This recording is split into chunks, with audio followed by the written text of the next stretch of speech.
G'day guys, Brett Cardwell here, aka Cardy, the author and illustrator of The Day I Solved a Monster Problem. Hey, speaking of monster, we are going to make a pop-up picture monster, just like this one. The monster from my book. Here he is, folded, and there he goes. Haha!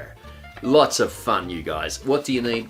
Well, you need an A4 piece of paper, a pencil, coloured markers, maybe some coloured pencils, maybe some pastels, they're cool, watercolour pencils or paints, a coffee, not for you kids, and that will do. Actually, just a pencil and paper.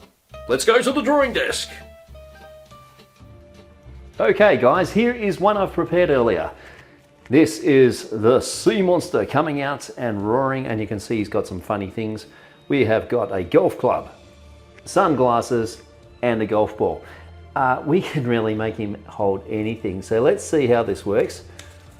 When it's folded, looks a bit like a minion with a few eyes, doesn't it? And then open him up, and there we have it. So here we go, let's begin. I'm going to take my piece of A4 paper and simply fold it in half, just like we're making a paper aeroplane. There we go, that was easy. Now we're going to take it exactly like we're making a paper aeroplane here and fold the top half to the top like that. Okay, there we have it. We have got our piece ready to go and make our pop-up drawing. The next thing I would like to do, I'm going to do this in pencil only because I want to colour it in watercolour pencils. And of course, I have to put some water on those.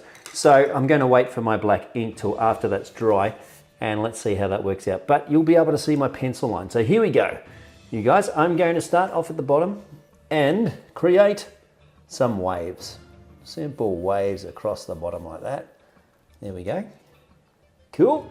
And the next thing we're going to do is hold our piece of paper down with our hands and draw this shape. I'm going to leave the top section for the horns, okay? And there is our shape. Bit crazy, like a potato coming out of the water.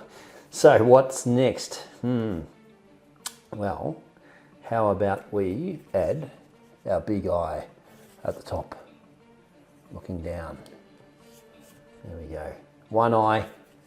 What about a couple more eyes? One either side. And have him looking around. Awesome. And then my monster from my book has got 10 eyes. So I'm going to give him 4 more eyes here and looking down as well. And across that way. There we go. Right. And the other thing I'm going to add are the horns at the top. Some crazy looking horns. Got 5 horns on my monster. There we go.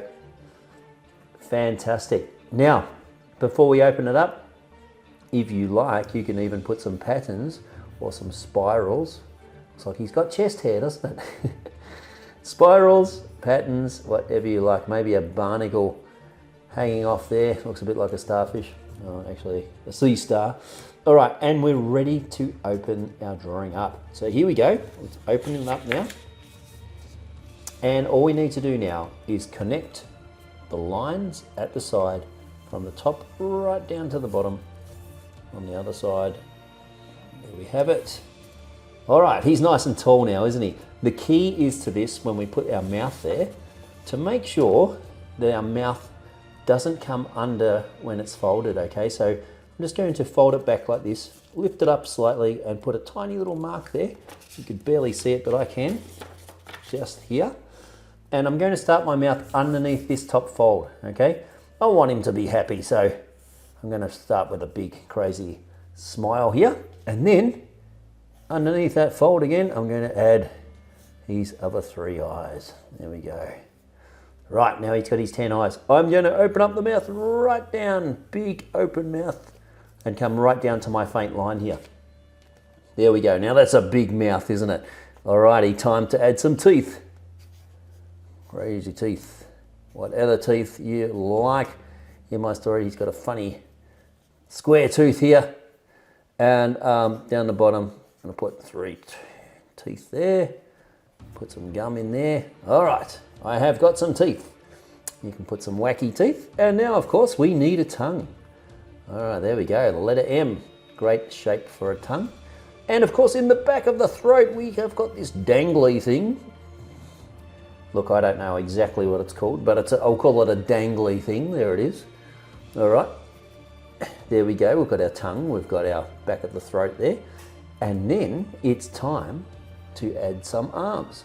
Now you can add 6 arms, 4 arms, whatever you like. I'm going to add 8 arms here. But the other thing I'd like to do is leave a bit of space on my claws, right? Say like this one, to hold something. So he might be holding a small tennis racket. Okay, and you can see how we can make the claws go past our object like he's holding it. So there we go, I've got a tennis racket there. What else can this creature find on the beach? What about a frisbee? Yeah, cool frisbee. What about a tennis ball? There we go, we've got those lines on the tennis ball. Cool. So we've got 4 on that side and 4 on the other side. And of course we can add some different things over here. What about an ice cream? That'd be nice. Ice cream on the beach, nothing like it. There we go. Okay, got my ice cream. And maybe my golf club. I like the golf club. Don't know what that's doing on the beach, but anyway, golf club. Now I need to make sure that my claw doesn't come underneath this arm here. We don't want it seen when it's closed, so I'll just leave this one like this. There we go, I've got 8 arms. Righto, the next thing to do, fold it up and let's have a look. Here he is, coming out of the ocean. Well, why don't we add some splashes? Big water splashes coming out the side there. There we go. And a bit of movement, a couple of lines. Now we've got some movement. Let's open him up and have a look. Ha ha! Arr, there he is. Color him in and maybe even use your Sharpie or a black fine liner and have fun. Thanks for watching. Let's see how this turns out.